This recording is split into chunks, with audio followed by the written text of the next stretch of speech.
Yanig Horror Stories.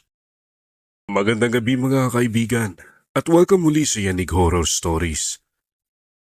Sa gabing ito, ihahandog namin sa inyo ang isang espesyal na kwento para sa Halloween na sigurado magpapatayo ng inyong mga balahibo. Samahan nyo kami sa isang takot na hindi nyo malilimutan habang dinadala namin kayo sa isang kwento ng mga multong bumabalik tuwing Halloween.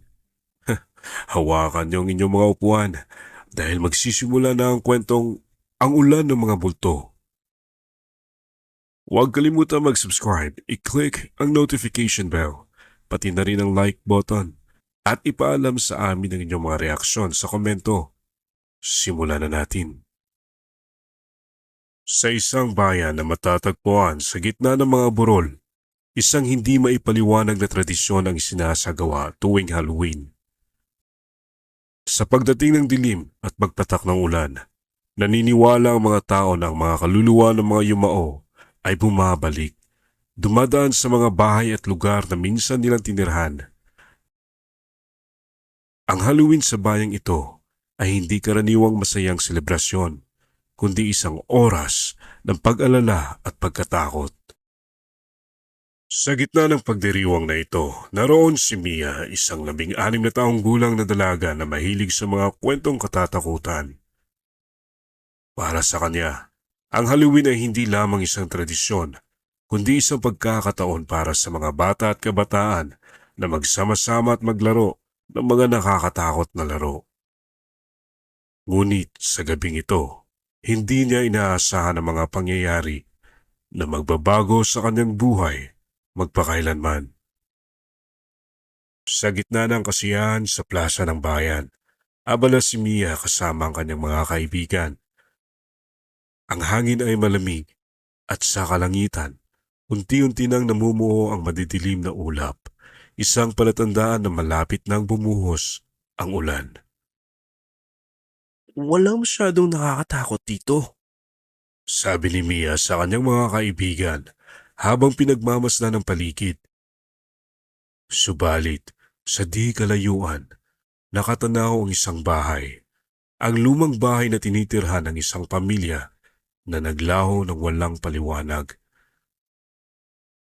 Sa tuwing umuulan tuwing Halloween, may mga kwento na ang mga kaluluwa mula sa bahay na iyon ay bumabalik.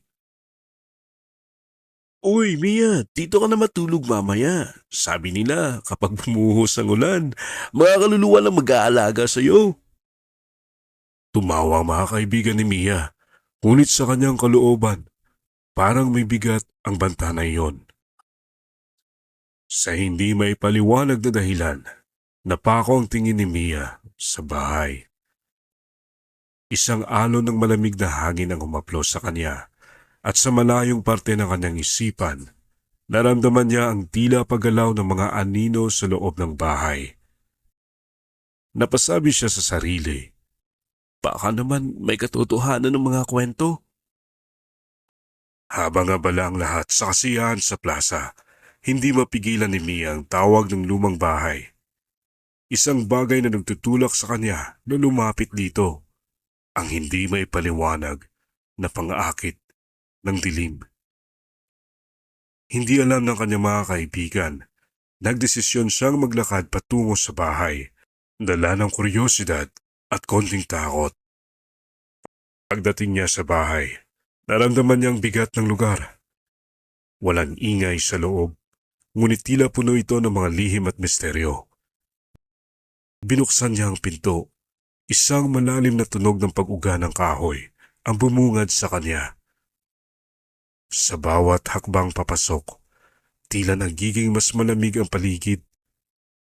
Parang ang mga pader ng bahay ay nagmamasid sa kanya.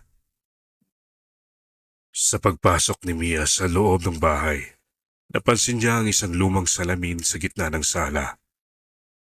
Ang mga lumang larawan sa dingding ay parang sumusunod sa bawat galaw niya, ngunit ang salamin, tila ito ang sentro ng lahat ng nararamdaman niyang kakaiba.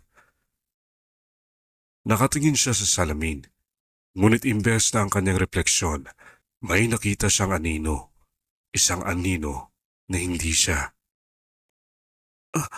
Hindi totoo to. Bago pa siya makalingon, naramdaman niya ang malamig na hangin sa kanyang batok. At doon, narinig niya ang mga yabag.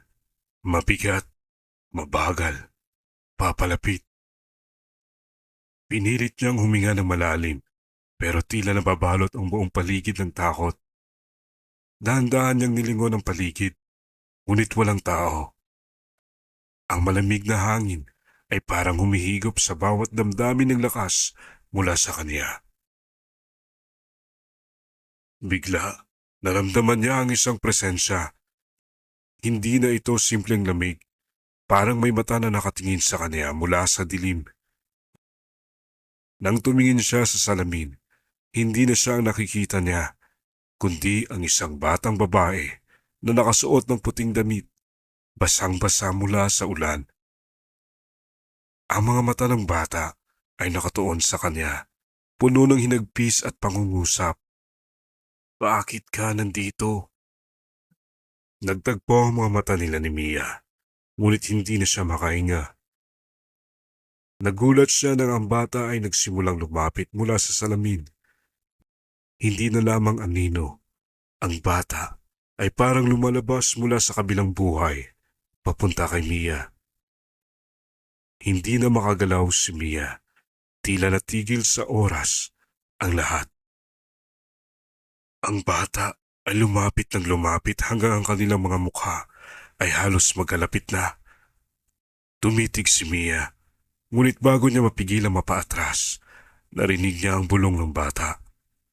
Umalis ka bago sila dumating. Sa likod ng batang babae, may mga anino na nagsimulang lumitaw, mga malalaking anino ng mga taong hindi na makilala. Ang kanilang mga mata ay dilat at walang laman. Tumakbo si Mia, ngunit hindi na niya mabuksan ang pinto. Ang mga anino ay unti-unting lumalapit sa kanya at naramdaman niyang parang hinahabol siya ng mga espiritu ng mga dating nakatira sa bahay na iyon. Mabilis siyang pumunta sa hagdan, ngunit nadulas siya at bumagsak. Ramdam niya ang mga kamay na hinahaplos ang kanyang mga braso, ngunit wala siyang makitang katawan. Sa wakas, naabot niya ang pinto at sa isang huling paggalaw ng lakas, binuksan ito at tumakbo palabas. Tumakbo siya sa gitna ng ulan, habol ang kanyang hininga. Ngunit hindi niya alam na sa bawat patak ng ulan, bumabalik sila. Ang mga kaluluwang naiwang naglalakad sa mga lumang lugar ng bayan. Hanggang ngayon, tuwing umuulan ng Halloween, may mga kaluluwang naghihintay ng susunod na biktima. At ikaw, baka ikaw na ang susunod. Mga kaibigan, isa na namang nakakakilabot na kwento ang ating napakinggan. Nakakatakot isipin, pero ang mga kaluluwa ay maaaring bumalik tuwing bumubuhos ang ulan, dala ng kanilang hindi natapos na mga kwento. Kung nagustuhan niyo ang kwentong ito, huwag kalimutang mag-like, mag-subscribe sa Yanig Horror Stories at i-click ang notification bell. Pati na din ang like button para lagi kayong updated sa mga susunod na kwento ng kilabot. At tandaan, sa bawat patak ng ulan, baka may mga kaluluwang nagmamasid sa inyo. Hanggang sa susunod at lagi kayong mag-ingat.